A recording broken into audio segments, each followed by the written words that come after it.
ধরেন ভাবি, আপনি আমার বউ। ধরা তো দূরের কথা, এক বাপের বেটা হইলে ছুঁয়ে দেখ। আরে ভাবি, আপনি তো উত্তেজিত হয়ে যাচ্ছেন, আপনাকে ধরতে বলছি। বললাম তো ছুঁয়ে দেখ, কাইটা টুকরা টুকরা করে গাঙ্গের পানিতে ভাসায় দিমু।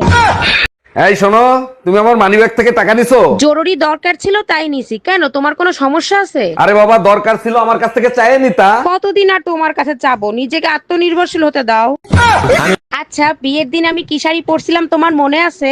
কেন, কি হয়েছে? তুমি কি বিয়ে করতে গেছিলা নাকি বিয়ের দাওয়াত খাইতে গেছিলা? আরে যখন কেউ গলায় দড়ি দিতে যায় তখন সে দেখে না ওটা আম গাছ ছিল না জাম গাছ ছিল। আই কি বললা তুমি?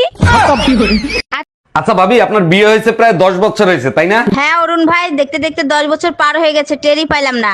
এই 10 বছরে আপনি 8টা বাচ্চা নিচ্ছেন, তা ফ্যামিলি প্ল্যান করতে পারেন নাই? ফ্যামিলি প্ল্যান তো শুরু থেকেই করতে চাইছিলাম, কিন্তু যখনই প্ল্যান করতে যাই তখনই শুনি আমি প্রেগনেন্ট। এই কই তুমি, তাড়াতাড়ি খাইতে দাও, খিদা লাগছে। রান্না করি নাই, খিদা বেশি লাগলে রান্না কইরা খাও। কেন রান্না হয় নাই? তোমার বিয়ে করে নিয়ে এসেছি কি শুয়ে বয়ে খাওয়ার জন্য? তুমিই তো বলছিলা আমার রান্নার স্বাদ আর গোবরের স্বাদ এক, আজকে গোবর খেয়েই কাটাও। একটা চরিত্রহীন লম্পটের সাথে বিয়ে হয়েছে, আমার জীবনটা শেষ করে ফেলালো। মুখ সামলায় কথা বললো, চরিত্রহীন হইলো তোর বাপ, কাজের মহিলার সাথে ধরা খাইছে।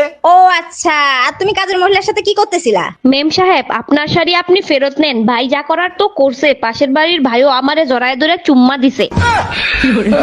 আমার মতন বউ পাইছো, এটা তো তোমার 14 গোষ্ঠীর কপাল। আমার শ্বশুর শাশুড়ির কর্মফল হইলা তুমি, আর ভোগ করতেছি আমি। ঠিকই বলছো, আমি বাবা মায়ের রাজকুমারী। তোমারে বিয়ে করে জাহান্নাম বানাইছি আমি। তোমারে কি খালি খালি মারি? এই কই তুমি, তাড়াতাড়ি খাইতে দাও, খিদা লাগছে। রান্না করি নাই, খিদা বেশি লাগলে রান্না কইরা খাও। কেন রান্না হয় নাই? তোমার বিয়ে করে নিয়ে এসেছি কি শুয়ে বয়ে খাওয়ার জন্য? তুমিই তো বলছিলা আমার রান্নার স্বাদ আর গোবরের স্বাদ এক, আজকে গোবর খেয়েই কাটাও।